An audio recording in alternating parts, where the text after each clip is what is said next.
okay, well, let me hear some of it. So they read the poetry, it touched me. And then one of my brothers that she was dating had this poem called Feel the Wrath. Mm-hmm. And it started, Feel the wrath of my warrior's rage as I pave a path of anger. Mm. I got to put a head out now. We talking bullshit, bullshit, and talk. Mm-hmm. So I was like, wow. It really touched me at the time. Mind you, this is like 1987, Mm. 1989. You're an anomaly Mm. in the space of home ownership, of hospitality, in Brooklyn Mm-hmm. specifically. It's very clear when you walk through the door that this is a space safe for Black people.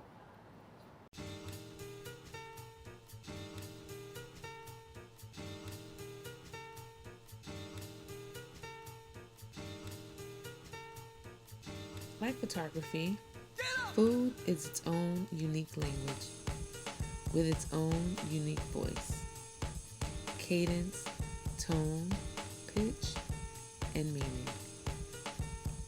Shoot, Taste, Explore pairs good food with good conversation to inspire connection, community, and creativity. I am Urela, and I am an artist.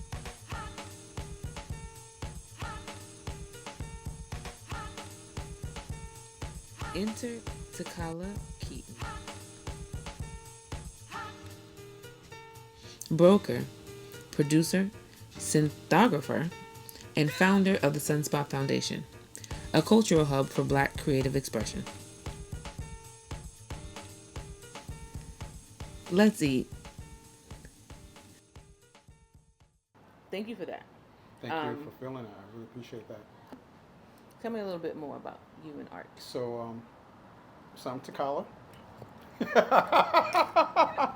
It's such a pleasure to meet you in the KK. I was just telling you before that I've heard about Everyday BK. So it's such a pleasure to have Everyday BK on the Sunspot porch as we're looking to relocate down south into Africa. But it's just, I feel like this is a full circle moment. So I just want to thank you for seeing us and feeling us, you Yeah. know.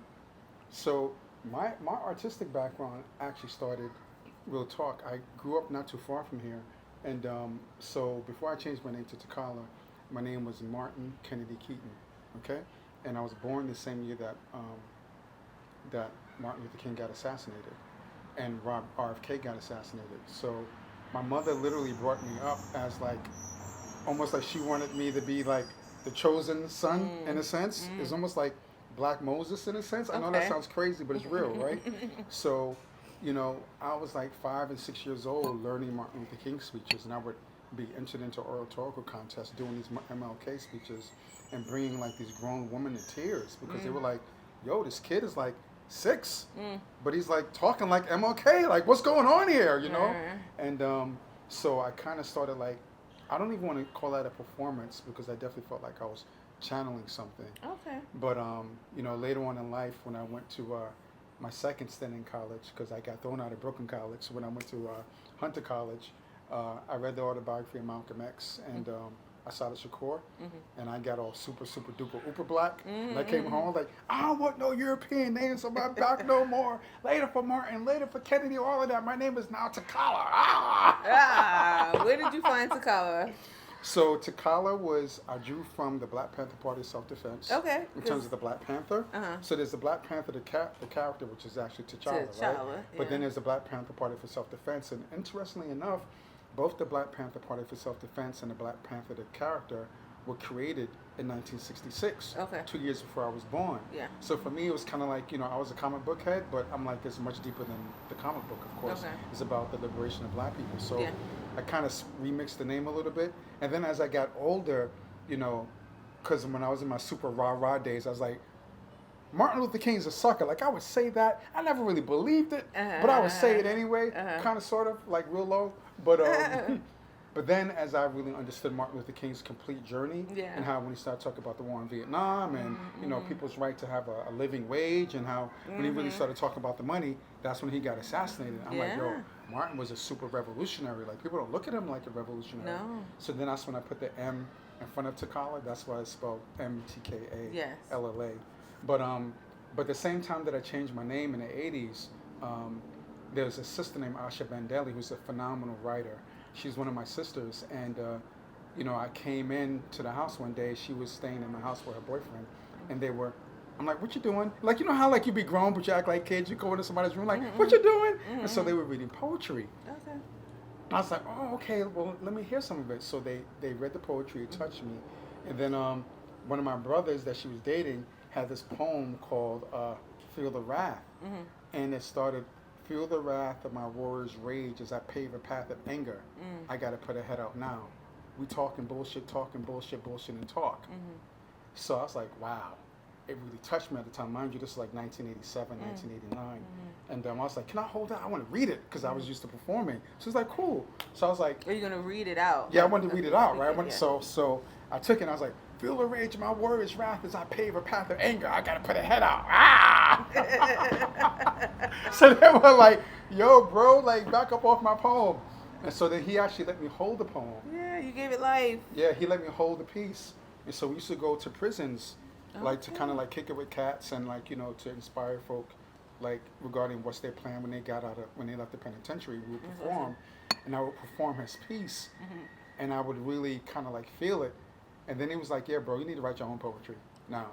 So I started writing my own poetry, and then I started like linking up with different poets in New York City, and that's how I became like one of the poets that actually helped set off the poetry scene back in the late 80s, early 90s with Saul Williams and Mos Def and all of these cats, That's awesome. Yeah, Thank so you for that. Because it was a movement for a while. Yeah, I was big a little young for that crowd, but I remember it. Yeah. Nuyorican Poets Cafe. Yeah.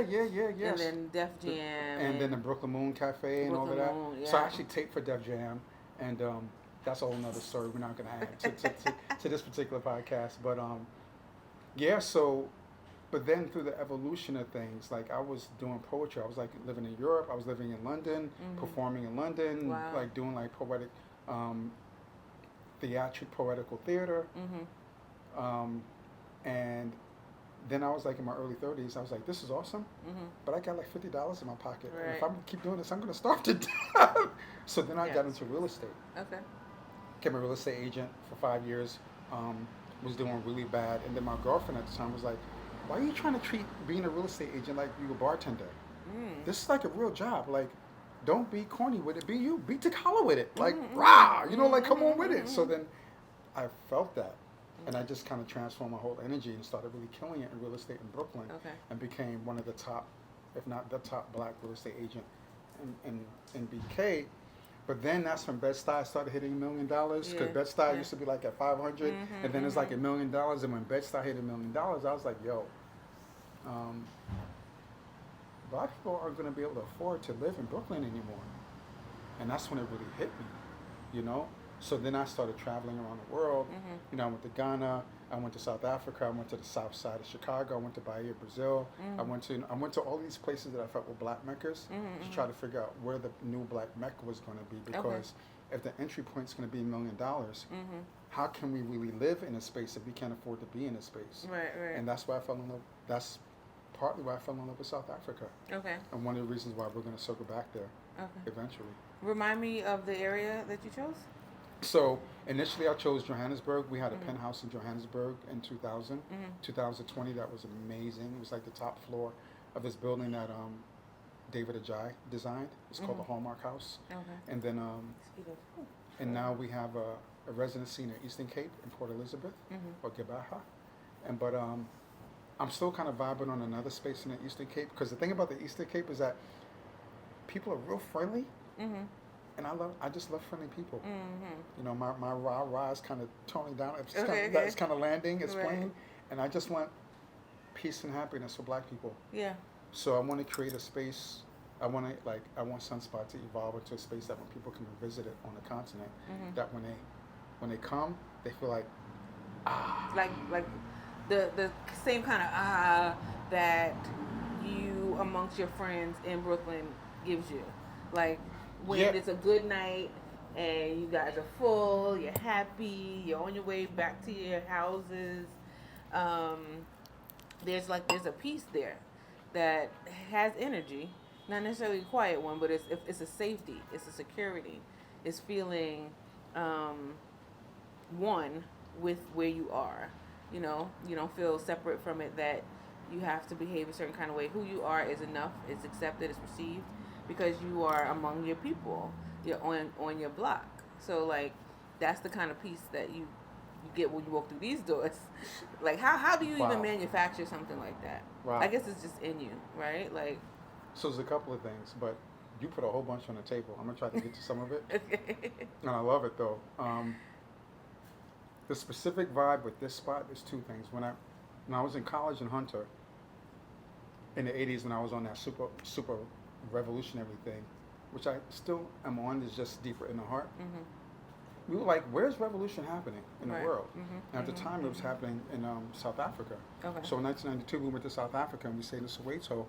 And while we were there for like 3 days. And the dude was like, and Soweto was mad cool too. And the dude was like, yo, I gotta go see my girl across town. So here are the keys to my house. I'm gonna see you guys next week. And we were like, what? Right. And so I looked at my boy Reg, who's from the South Bronx. He's still my business partner 30 years later. And we're like, yo, sometimes we don't even let family hold our keys like that. Right. So how did this dude just bless us when he didn't know us, Yeah. but he knew us? Okay. Because sometimes you just meet people and you feel it, Right. right? And so part of that kind of like helped me that when we got this spot, when I walked through these doors, something hit me in my heart like, yo, this ain't just a house to live in. Right. This is like, I always say it's like if the Playboy Mansion was managed by the Black Panthers but curated by the Studio Museum. Okay. Hit the nails. Ding, ding, ding. And maybe that's just like what I fuck with, you know what I mean? No, you But didn't. it's like, I want it to be, I want us, Black people deserve places that are not just Beautiful. marketed to them, Yeah. but that are made for them. There's difference between something being marketed for you and made for you. Yeah.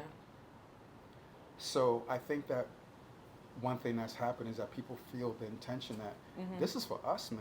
Yeah. Like, you know, you got to be blacky black, like at home with your blackness, or even open to it. Right. And like, you know, of course, you know, Black people love all people. That's kind of how we're programmed, in a sense. But like, you know, we had a couple of situations where some white girls particularly came up in a spot at parties and like, we're like, yo, you got to tone that down, homie. This ain't that. Right. This is not what white girls rule. Right. White girls don't rule here. Black women rule here. Thank you for that. I mean, you know. No, in a heartbeat, the entitlement is just Yo, it's written real. on their face, like everywhere they stand. Everywhere they stand, and it's where deep they too. own. The deepest thing around white women, though, and again, love for all people, but and it's always Black people who feel like they have to say love for all people, right? That's some crazy shit, but it's like white women will come into a space. Some white women will come into a space and sweat Black dudes while simultaneously shitting on sisters in the same space. And I'm like, what would make you think that that's okay? The sometimes brothers who allow it. Yeah, but that's not this. I mean, you know, thankfully, we think thankfully, there's a difference, that. I mean, and I think that's what's important to know. I mean, part of the thing, I got to give mad respect to my mom's mama, Yvonne Richardson, and that. You know, I grew up in Bushwick. I grew up in a 2-bedroom house in a tenement, and sometimes they pay the rent. My mom would throw these poker parties, right? And there would be like 50 people in this like 600 square foot house, and I was 6 again, or maybe even 5, and nobody had childcare at the time, so everybody brought their kids to the poker joint, right? Yeah. So the back room was my room, so I had to host all the children, right? And then on a certain level, that's where SunSpot started. Like my mom opening up her space on that level, and she always was able to accomplish peace in a space. Like I never saw nothing jump off in a space that my mom was in. Nice. So even though we've had, Because they already knew. Don't bring that here. yeah, no, it's just the thing, Exactly. right? So even though we've had like thousands of people through here, and a lot of times the whole house is just completely open, like people are sitting in my office, never one thing stolen, Good. never no jump offs, Good. and I believe in that. Like you know, Yeah. if you put it out there, people will get it. I believe that too. You know. Yep. And if you put the energy of distrust, that will be what you experience, right? It's like So, earlier today when you were saying what I don't, and then you rephrased it. You was like, well, what Yeah. I would like is, Right. yeah, people respond to that, Yeah. and we deserve the best, Marilla. Like we deserve the. You can't conjure people that have been through more stuff over the last half millennia than Black folk, not just in America, around the world. So we deserve the best food, we deserve the best design. We deserve the best love, the best environment, the best everything. And that's Yeah. where you were talking earlier about beauty. Like our right to beauty. Yeah. But beauty isn't like people think about aesthetics. Like I think about the spirit of aesthetics. Yeah. Like aesthetics isn't just a physical thing. It's like you can feel Yeah. form. Yeah. You can also feel the not to keep this conversation going, but the intentional erasure of beauty and what it means. Like this is what this place captures, and any place I'm sure you curate, Thank you. because you bring this with you. But minimalism is essentially like whitewashing, and I'm gonna yeah. fight you on that. Can we fight Yeah. on that? A little bit, only because I don't think you need to keep every knickknack to be cultural, Right. right? I believe you keep the ones that matter, like the big statue, Right. right? The necessary titles of your books, Right. right? You can be minimalist and still be cultural, but the aesthetic design that we're fed when it comes to what we are looking for and how we're going to design our spaces are so marble, white, chromes, just nothing Cold, that metal. says right, Mhm. very cold, clinical almost. So it's the non-clinical part of how you've designed this that brings the culture to, in my Wow. opinion, and that's the difference between, I guess that's the beauty. That's what I'm trying to say. That's the beauty that your design brings in, that is sort of contrasting to what's advertised as design. You know what's funny? You should say that because I think most museums, and particularly in most galleries, Yep. they present it in a very minimalist white box, Right. sterile energy, Sterile. and part of it is purposely presented to make regular people feel that this is not for you. Ah. So Yeah. I got so many ex-girlfriend stories, but I had an ex-girlfriend who, for my birthday, she took me to the Barnes Foundation, the original Barnes Foundation in Lower Marion, Pennsylvania. And the Barnes Foundation at the time was the single largest privately owned collection of Renaissance art.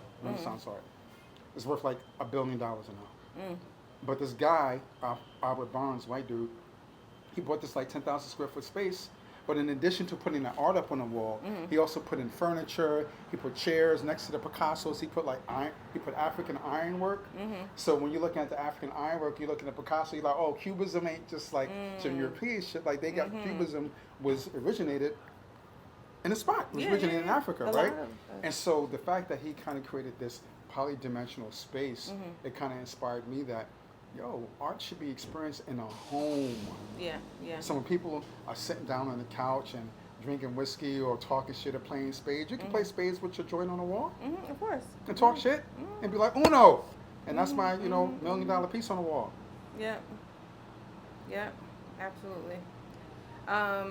Can you remember, like, well, you talked about being a kid and having a host with your mom, but when it was time to, like, be that person who puts the ironwork next to the art, like, when did you know that was going to be how you operated in this space? So when I was in real estate, still in real estate-ish, I would sell these homes and they were cold, right? And then the owners would be like, well, I want staging. Yeah. But I'm a furniture fiend, right? Right. So I'm like, well, I can stage with some of my joints. So I would bring my furniture to the space, and then when people walked into the space, the way they reacted to the space, it was like, wow. Yeah. There's a connection between a place being full with actual energy, and I just love it. I don't know another way to say it. Like I was a kid collecting fashion, and I'm like, I mean, not to, people can rock how they rock, but I was like one of the only heterosexual black kids in the 80s collecting fashion magazines and, you know, design magazines and, Well, you know. I'm a heterosexual kid too, and I collected those magazines as well. No, but some of my homeboys would come over and they'd be like, yo, why you got Elle magazine, homie? And I was like... Elle is my favorite. I'm like- Architectural design is my second favorite. But listen, Elle magazine at the time during the late 80s was the only magazine to put black girls on the cover. With Karen Alexander, Kirsty Bowser, Gail O'Neill, who recently passed. So, and I just love looking at pictures of black women. I mean, I could go on and on with that, but Yeah. yeah. Awesome.